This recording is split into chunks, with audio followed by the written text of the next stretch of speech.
Olá pessoal, professor Celso Medeiros. Hoje nós entramos na aula 11 de Matemática Básica e vamos falar sobre números racionais. Os números racionais, eles são, o símbolo que a gente utiliza para representá-los é um quezinho assim, né? Então, ele é composto por todos os números que a gente possa, de alguma forma, representar uma fração. Então, por exemplo, se eu pego um número 3 e posso representar o número 3 com uma fração, por exemplo, 3 sobre 1 é uma fração, então ele faz parte dos números racionais. Se eu pego, por exemplo, o número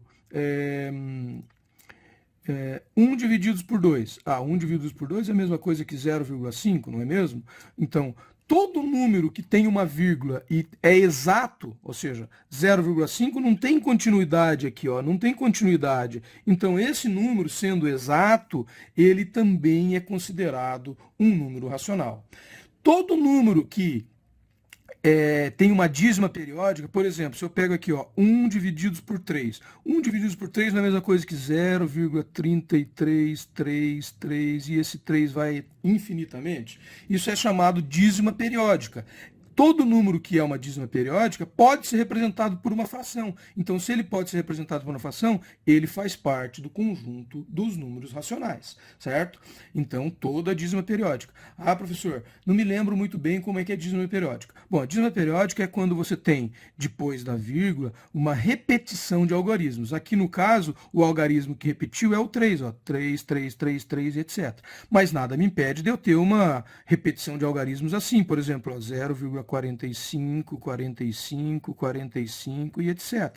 Isso aqui também é uma dízima periódica. Ou, por exemplo, 0,127, 127, 127 e etc. Significa que eu tenho uma dízima periódica que a dízima é formada por número 127, repetindo infinitamente, né? Então, é assim que eu tenho números que são considerados números racionais. Se eu consigo, então, representar um número com uma fração, e eu consigo representar todo inteiro eu consigo representar por uma fração, né? Porque se eu pegar um número inteiro, vamos pegar o número menos 10. O menos 10 não é a mesma coisa que menos 10 divididos por 1? Se o menos 10 é a mesma coisa que menos 10 dividido por 1, eu consigo representá-lo como uma fração. Então, portanto, o menos 10 é um número racional, né? A dízima periódica a gente já disse, né? Todo número que é uma dízima periódica significa que eu posso representar por uma fração. E, além disso, todo número que é inteiro, mesmo que tenha vírgula, ele não sobrou resto na sua divisão, né? Se eu pegar 1 e dividir por 2 aqui, né? Como que eu divido 1 por 2? 1 não dá por 2, eu vou emprestar um zero. Quando eu empresto um zero, eu coloco um zero aqui e uma vírgula. E daí eu faço 5 vezes 2 dá 10. 5 vezes 2 dá 10, sobrou zero. Opa, se a divisão deu resto zero, significa que esse meu número, ele pode ser representado por uma fração, né? Então, ele também é considerado número racional. O número racional tem sucessor e antecessor? Então, pessoal, qual que é o conceito de sucessor e antecessor? Quando a gente trabalhou com números inteiros, a gente viu lá, né? O antecessor do número 27. O antecessor é o 26. E o sucessor é o 28. Né? O antecessor é sempre um número menos 1. O sucessor é sempre o número mais 1. Então, nos números racionais, eu também tenho antecessor e sucessor. Então, por exemplo, se eu pegar o meio, né?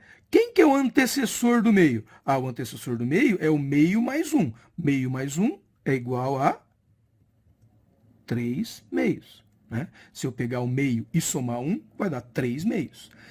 E o antecessor seria o meio menos 1. O meio menos 1 é menos meio.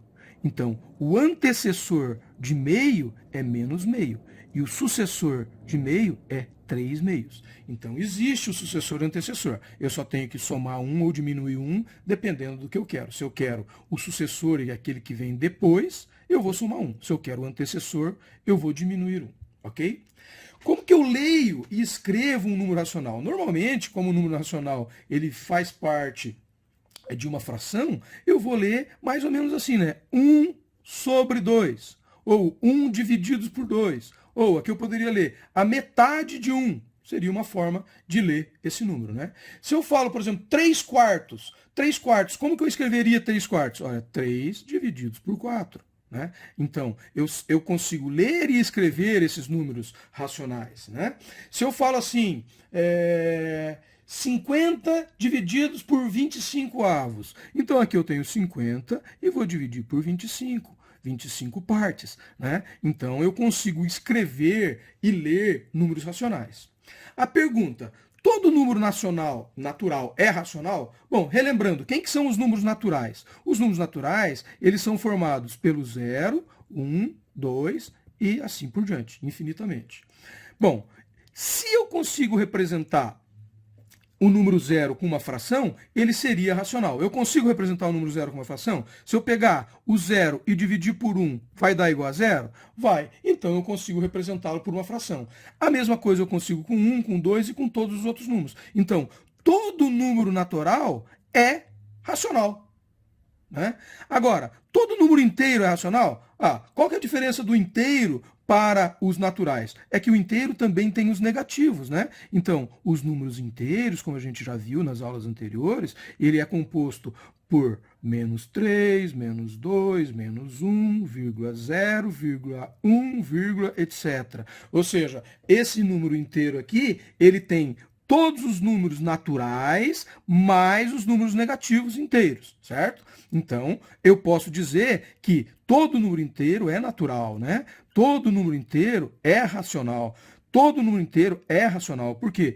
Todo número inteiro eu posso representar por uma fração. Basta eu pegar esse número e dividir por 1, né? Menos 3 divididos por 1 não é igual a menos 3. Se menos 3 divididos por 1 é igual a menos 3, eu posso representá-lo como uma fração. Então, ele é racional. Agora, todo número racional é inteiro?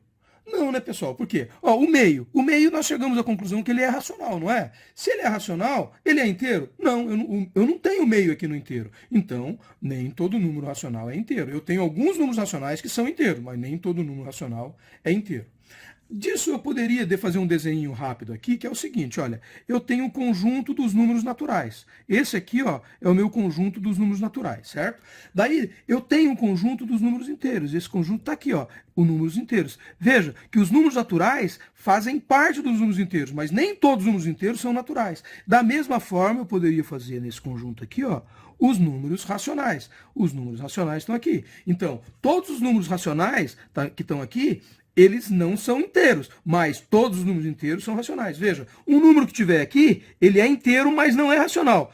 Mas esse número que está aqui não é natural. Então, que número que poderia ser aqui? O menos 2, por exemplo. Ele é inteiro, é racional, mas não é natural. Que número que poderia estar aqui que é tanto natural, inteiro ou racional? Aqui eu poderia ter, por exemplo, o número 3. O 3, ele é natural, ele é inteiro e ele é racional. E que número eu poderia ter aqui? Um número que não é nem inteiro nem natural. Então, aqui eu poderia ter, por exemplo, o 3 sobre 2, o 3 meios. Ou o 7 sobre 5, 7 quintos. Ou seja, qualquer número que é uma fração que não resulte um número inteiro. Beleza? Espero que tenham gostado e até uma próxima.